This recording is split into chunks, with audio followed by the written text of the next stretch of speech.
प्रिय युवा साथियों, आप सबको बहुत सारी शुभकामनाएं। नमस्कार। आज 17 मई को हाइपरटेंशन डे है। जैसा कि आप सबको विदित है, मैं आज हाइपरटेंशन डे पर आपको विशेष शुभकामनाएं देता हूं। बेटा, आज मैं विशेषकर आपके सामने रूबरू हुआ हूं क्योंकि हाइपरटेंशन एक इस प्रकार की प्रॉब्लम होती है जिससे लोग डरे रहते हैं। वास्तव में मैं बताऊं, हाइपरटेंशन एक साइकोसोमेटिक बीमारी है। ये बायोलॉजिकल इतना नहीं है, ये साइकोलॉजिकल ज्यादा है। अगर जब अपन कहते हैं साइकोसोमेटिक, तो इसका अर्थ ये होता है कि साइको का मतलब साइकोलॉजिकल और सोमा का मतलब बॉडी, शरीर। मनोवैज्ञानिक कारणों से आपके शरीर पर जो प्रभाव पड़ता है उसे साइकोसोमेटिक डिसऑर्डर कहते हैं। और साइकोसोमेटिक डिसऑर्डर में एक सबसे प्रोमिनेंट आता है आपका हाइपरटेंशन। हाइपरटेंशन क्यों पैदा होता है? क्योंकि अपन स्ट्रेस लेते हैं। अगर स्ट्रेस नहीं लेंगे तो किसी प्रकार का हाइपरटेंशन की अपने को चिंता करने की आवश्यकता नहीं है। तो आज मेरे दिमाग में आया कि आज के दिन आपसे कुछ बात करूं, क्योंकि बहुत से युवा साथी जो इस समय पुलिस एसआई इंटरव्यू की तैयारी कर रहे हैं, उनके अंदर भ्रांतियां पैदा होंगी, उनके अंदर 20 विचार आ रहे होंगे, उनके अंदर कुछ तनाव पैदा हो रहे होंगे। उन तनावों को हम मुक्त करें और कैसे इंटरव्यू दें कि हमारा सिलेक्शन सफल हो, हम संतुष्ट होकर निकलें कि मैंने जो अपना उत्तर दिया है, मेरा जो परफॉर्मेंस है वो श्रेष्ठ परफॉर्मेंस था। मुझे लगता है कि आप सबको मालूम ही है कि दीक्षा क्लासेस का कंपटीशन डिवीजन दीक्षा क्लासेस 19 मई से एसआई के मॉक इंटरव्यू करने जा रहा है, जिसमें हम आपको अलग अलग लेक्चर्स और आपके इंटरव्यूज लेंगे। तो मुझे लगता है इस समय शाम के 5 बज रहे हैं और आज 17 तारीख है, तो महज करीब 40 घंटे के बाद हम लोग रूबरू होंगे, आमने सामने होंगे। और मैं आशा करता हूं कि वहां पर अपन जो बातचीत करेंगे उसमें और विस्तार से आपको बताएंगे कि किस प्रकार साक्षात्कार में अपने को सफल होना है, किस प्रकार इंटरव्यू हमें देना है। अब किसी भी साक्षात्कार में सफलता के लिए हमें क्या चाहिए? सबसे पहली प्रॉब्लम आती है कि जो कैंडिडेट जाता है उसके दिमाग में आता है कि मेरे से क्या सवाल पूछेंगे, इसका क्या होगा, क्या कोई पूछेगा। मैं आपको स्पष्ट कर दूं, क्या पूछेंगे ये दुनिया में कोई भी नहीं बता सकता। क्यों नहीं बता सकता? क्योंकि जब हम एक्सपर्ट्स लोग आपके इंटरव्यू के लिए जाते हैं तो हम घर से तैयारी करके नहीं जाते हैं। हम तो आपके प्रश्नों के उत्तर से ही प्रश्न ढूंढ लेंगे, जो घटनाएं घट रही हैं उसमें पूछेंगे, अपना जो अनुभव है उससे पूछेंगे। तो इसलिए ये कभी दिमाग में मत लाना कि ये पूछेंगे तो क्या होगा, ये पूछेंगे तो क्या होगा। हमें अपनी तैयारी को करना है। अगर आपके अंदर योग्यता है, कॉम्पिटेंस आपके अंदर आ गया, आपके अंदर क्षमता आ गई, तो कोई कारण नहीं है कि स्ट्रेस आए और हम अपने इंटरव्यू के अंदर किसी प्रकार की प्रॉब्लम को फेस करें। तो पहला ध्यान में ये रखना है, ओपन माइंड से जाओ। जो पूछेंगे मैं उसका आता होगा तो उत्तर दूंगा, नहीं आएगा तो नेचुरली आप गलत उत्तर दोगे, तब भी आप आभास हो जाएगा कि आप गलत दे रहे हो। जो मुझे इससे बेस्ट बन पड़ेगा मैं वो दूंगा। तो पहले दिमाग में ये एक क्लियर कर लो कि क्या पूछा जाएगा। लेकिन सामान्यता मैं आपको ये भी बता दूं, बोर्ड में जब हम लोग जाते हैं तो क्या पूछते हैं, आपकी क्वालिफिकेशन क्या है। फॉर एग्जाम्पल, आप एमए हिस्ट्री हैं, तो अगर हिस्ट्री है तो कुछ इतिहास के बारे में आपको पता होना चाहिए। आप एमए साइकोलॉजी हैं, मैं साइकोलॉजी का स्टूडेंट हूं, टीचर हूं। अगर आप एमए साइकोलॉजी करके पुलिस एसआई में आए हो तो साइकोलॉजी का क्या योगदान हो सकता है पुलिस के अंदर। आप कंप्यूटर साइंस से किए हुए हो, आप बीई इंजीनियरिंग किए हुए हो, तो साइबर क्राइम में आपका कैसे हम यूज कर सकते हैं। तो आपको अपने सब्जेक्ट का ब्रॉड ज्ञान होना चाहिए। मैं ये नहीं कह रहा हूं कि हिस्ट्री अगर है तो आपको पानीपत का युद्ध और फलाना युद्ध, इनकी डेट्स आपसे पूछे तो याद हो तो जरूर बताइएगा, लेकिन ये नहीं। लेकिन अपने जो मूल विषय है हमारा, उसके बेसिक्स आपको, उसकी एप्लीकेशन कि मैं किस प्रकार पुलिस विभाग में इनका उपयोग कर सकता हूं, ये आपको स्पष्टता होनी चाहिए। दूसरी बात आपको ध्यान में रखना है कि आपके विचारों में क्लैरिटी हो, स्पष्टता हो। जो आप बोल रहे हो वो क्लियर हो, एम्बिगुअस नहीं हो। एम्बिगुअस और क्लैरिटी जब मैं कहता हूं, एम्बिगुअस का मतलब होता है जो चीज स्पष्ट नहीं होती है उसका लोग अर्थ अपने हिसाब से निकालते हैं। आप स्पष्ट नहीं बोल रहे हो, आपने जो बोला वो अनक्लियर है, तो बोर्ड का हर मेंबर उसका अर्थ अपना निकालेगा और उससे आपका परफॉर्मेंस पर प्रभाव पड़ेगा। मैं आपको बड़ा स्पष्ट कर दूं, जब मैं कहता हूं क्लैरिटी और एम्बिगुइटी, एम्बिगुइटी कैसे? अगर कभी नीला आसमान देखना और नीले आसमान पर काले बादल का टुकड़ा, एक काले बादल का टुकड़ा, मैं ये नहीं कह रहा हूं कि पूरा आसमान क्लाउड से भरा हुआ है, काले बादल का टुकड़ा देखना, आप 100 आदमियों को नीचे खड़ा करके पूछना कि क्या दिखाई दे रहा है, हर आदमी उसको अलग अलग इंटरप्रेट करेगा। क्यों? क्योंकि उसका कोई आकार नहीं है, वो अस्पष्ट है।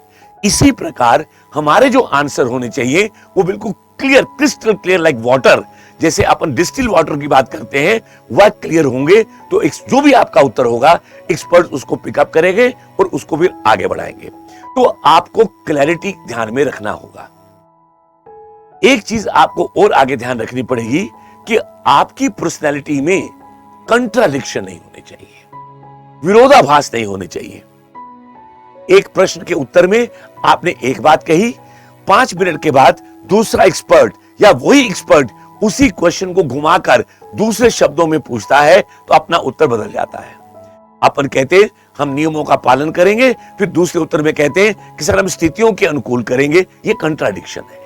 आप सिचुएशन के साथ कंप्रोमाइज करोगे या आप लॉ के अकॉर्डिंग चलोगे, व्हाटएवर जो है वो आपके अंदर कंट्राडिक्शन नहीं होने चाहिए। अगर आपके अंदर उत्तर में विरोधाभास है तो इसका मतलब यह हुआ कि आपकी पर्सनैलिटी में विरोधाभास है, कंट्राडिक्शन है, और कंट्राडिक्टरी पर्सनैलिटी को कोई पसंद नहीं करेगा, कोई जॉब में रखना नहीं चाहेगा। तो आपको कंट्राडिक्शंस आपके अंदर नहीं होने चाहिए। आपका एटीट्यूड पॉजिटिव होना चाहिए। डरो मत, नहीं होगा तो क्या होगा, जीवन में बहुत चांस है। ये एक इंटरव्यू है, मैं इससे हार इंटरव्यू दूंगा। अगर मेरी सोच पॉजिटिव है, अगर मेरी सोच पॉजिटिव है, मैं कर सकता हूं, मैं कर लूंगा, तो आपका परफॉर्मेंस अच्छा जाएगा। लेकिन अगर आपकी सोच नेगेटिव पहले से बन गई, पता नहीं क्या होगा, अंदर क्या होगा, क्या पूछेंगे, मैं क्या जवाब दूंगा, वो क्या सोचेगा, तो अपनी सोच को हमेशा पॉजिटिव रखिए।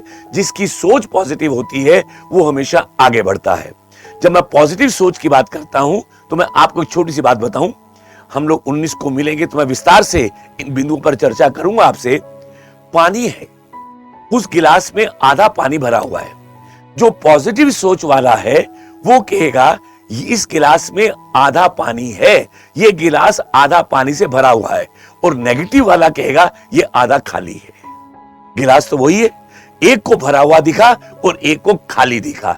खाली सोच वाला नेगेटिव एटीट्यूड है और भरी हुई सोच वाले का एटीट्यूड पॉजिटिव है। तो अपनी सोच को आप पॉजिटिव बनाइए, इस बात का आपको ध्यान रखना है। इसलिए मैं आपको कहता हूं, सुबह उठकर आई कैन, मैं कर सकता हूं, आई विल डू, मैं करूंगा, कुछ भी इम्पॉसिबल नहीं है, हर चीज पॉसिबल है।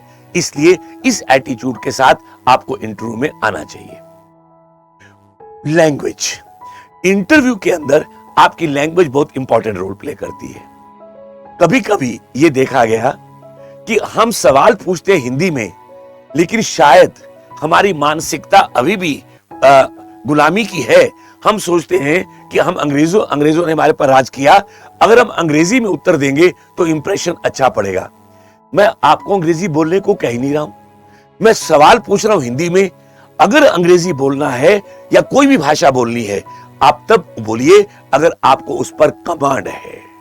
अब ये नहीं कि इंग्लिश बोलने के चक्कर में आप अर्थ का अनर्थ बोल दो। जैसे मैं हंसी के लिए आपको कहूं, मैंने नई नई अंग्रेजी सीखी, मुझे एक बच्चा कहता है कि सर, मैं स्टूडेंट कहता है मैं आपसे मिलना चाहता हूं, तो मलिक सर क्या जवाब दे रहे हैं, meet me behind the period, I am not vacant now. अब ये समझ लिया वेकेंट का मतलब खाली सीट, वेकेंट सीट के लिए होता है। तो भाषा हमें वही बोलनी है जिस पर हमारी कमांड हो। कोई फर्क नहीं पड़ता, मैं बड़े स्पष्ट शब्दों में आपसे कह रहा हूं, कोई फर्क नहीं पड़ता अगर आप मिक्स्ड भाषा भी बोलोगे। आप हिंदी और अंग्रेजी मिक्स करके भी बोल रहे हो, हिंदी का वर्ड नहीं प्रॉपर जम रहा, अंग्रेजी बोल दो, अंग्रेजी का प्रॉपर नहीं हिंदी कर दो। वहां कोई इस बात को नहीं माइंड करता कि आपने हिंदी बोली या अंग्रेजी बोली। वहां हम ध्यान देते हैं आपकी क्लैरिटी कितनी है, आपकी सोच कितनी है, आप टू दी पॉइंट कितना है। तो इस चीज को भी आपको ध्यान में रखना है। अगली बात जो आपको ध्यान में रखनी है, जितना पूछा जाए उतना टू द पॉइंट आंसर दीजिए, टू द पॉइंट। ये नहीं कि आपसे सवाल पूछे एक और उसी सवाल को आप उसका इतिहास बताने शुरू हो जाओ। हमने इतिहास नहीं पूछा, अगर हम उसका इतिहास पूछ रहे हैं, हिस्ट्री पूछ रहे हैं, तो बताइए। मैंने तो सिंपल पूछा कि ये अधिनियम क्या कहता है, इस अधिनियम में क्या हुआ, क्या अर्थ है। आपको अर्थ पूछा है तो आप केवल अर्थ बताइए। क्यों? अगर आप इररेलेवेंट जवाब दे रहे हो तो इसका मतलब हो गया कि आपने इंटरव्यू के 15-16 मिनट अपने इररेलेवेंसी में खराब कर दिए, और जो ऑफिसर अधिकारी इररेलेवेंट सूचनाएं देता है वह काम को किसी प्रकार ठीक से नहीं कर पाता। तो रेलिवेंट बोलिए, जितना पूछा जाए उतना बोलिए। हाँ, कभी कभी कुछ होशियार, कुछ स्मार्ट इंटरव्यू देने वाले बोर्ड को अपनी तरफ डायरेक्शन में ले जाते हैं, और वो डायरेक्शन का तरीका ये होता है कि जैसे सवाल पूछा उसका उत्तर देकर आप एक वाक्य कुछ ऐसा बोल जाइए कि जो उससे रिलेटेड हो और उस पर आपकी कमांड हो, उस पर आपकी कमांड हो। और अगर आपकी उस पर कमांड है तो जो वाक्य आपने लास्ट में एक बोला है, हो सकता है मैं अगला क्वेश्चन उस पर पूछ लूं, तो पूरा इंटरव्यू उस पर फोकस हो जाता है। तो ये, लेकिन ये तब करना है जब हमें उस चीज की कमांड हो, हमें उस चीज का पता हो। बहुत सी बार आपने देखा होगा, मैंने तो बहुत सा अनुभव किया है, इंटरव्यू देने के बाद बच्चा जब बाहर निकलता है तो जो बाकी वेटिंग में बैठे होते हैं वो उसको घेर लेते हैं कि क्या पूछ रहे हैं, बताओ क्या सवाल पूछा। ये अपने को नहीं पूछना है, आप अपनी तैयारी के साथ जाओ। क्यों? अगर जो इंटरव्यू दे के आया, कंपटीशन है, आपको मालूम है कि जितने आए हैं उनमें से कुछ सेलेक्ट होंगे। अब आपको मालूम है अगर कोई बच्चा बहुत स्मार्ट है, होशियार है, इंटेलिजेंट है, तो वो क्या करेगा, वह आपको ऐसे ऐसे प्रश्न जो उससे पूछे नहीं गए, ऐसे ऐसे प्रश्नों में उलझा देगा। उसको मालूम है कि इसके आंसर इजीली अवेलेबल नहीं है, और ये सुनते ही हम तनाव में आ जाएंगे, स्ट्रेस में आ जाएंगे। अरे बाप रे बाप, ये तो हमें पता ही नहीं है। और उस समय यार तू बता उस समय किताब कहां से लाओगे। तो अपने को कुछ नहीं पूछना है, आराम से आप अपना जाइए और शांत चित्त के साथ अपना इंटरव्यू दीजिए। उससे कोई कारण नहीं आपके लिए कोई दिक्कत आए। जब आप इंटरव्यू देने जाएं, बहुत सी बार मैंने देखा है कि बच्चा बहुत स्ट्रेस में होता है।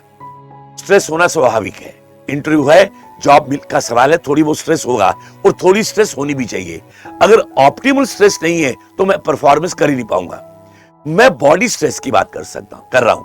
कुछ लोग इस प्रकार अपनी मुट्ठियों को भींचकर, कुर्सी के इसको हैंडल को पकड़कर अपने जबड़ों को जकड़कर बैठ जाते हैं अपनी, क्योंकि अगर आपकी बॉडी स्ट्रेस में है तो थॉट्स का जो फ्लो है वो कभी भी स्मूथ नहीं होगा। इसलिए अपनी बॉडी को रिलैक्स पोजीशन में रखिए। रिलैक्स का मतलब ये नहीं कि बस सिर पीछे टिका के सो जाइए।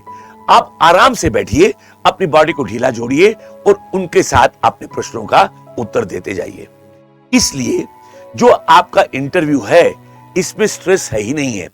मैं हमेशा कहता हूं, stress is always subjective not objective. इसका मतलब a matter of stress for you may be a matter of Joy for me, and a matter of Joy for me may be A stress for you. आप interview दे रहे हो, कुछ घबराए हुए हो, लेकिन इंटरव्यू बोर्ड तो घबराया हुआ नहीं है। लेकिन अगर मुझे अपने प्रमोशन के लिए इंटरव्यू देने जाना है, उस दिन मैं थोड़ा तनाव में आ सकता हूं और बोर्ड तनाव में नहीं होगा। तो कहने का मतलब, किसी प्रकार का तनाव मत रखिए, कंट्राडिक्शन को अवॉइड करिए, एम्बिग्यूटी को हटाइए, सोच को पॉजिटिव बनाइए, अपनी लैंग्वेज को जिस पर आपको कमांड है उसके अकॉर्डिंग करिए, अपने कंट्राडिक्शन को मत लाइए। इन सारी चीजों को ध्यान में रखकर आप अपना साक्षात्कार दीजिएगा।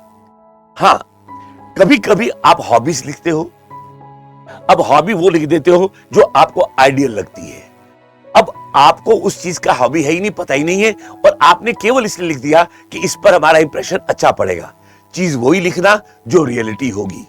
मैं आपको विश्वास दिला रहा हूं, हमने बहुत सी बार ऐसे कैंडिडेट का सिलेक्शन किया है, मैं अपने अनुभव से बता रहा हूं, जो बोर्ड में जाने का मिलता है कि 10 क्वेश्चन पूछे, कैंडिडेट ने 6 क्वेश्चन के उत्तर गलत दिए या सॉरी कह दिया, लेकिन 4 क्वेश्चंस के उत्तर इतने रेलिवेंट थे, इतने कॉन्फिडेंट थे कि उसको सिलेक्शन हो गया।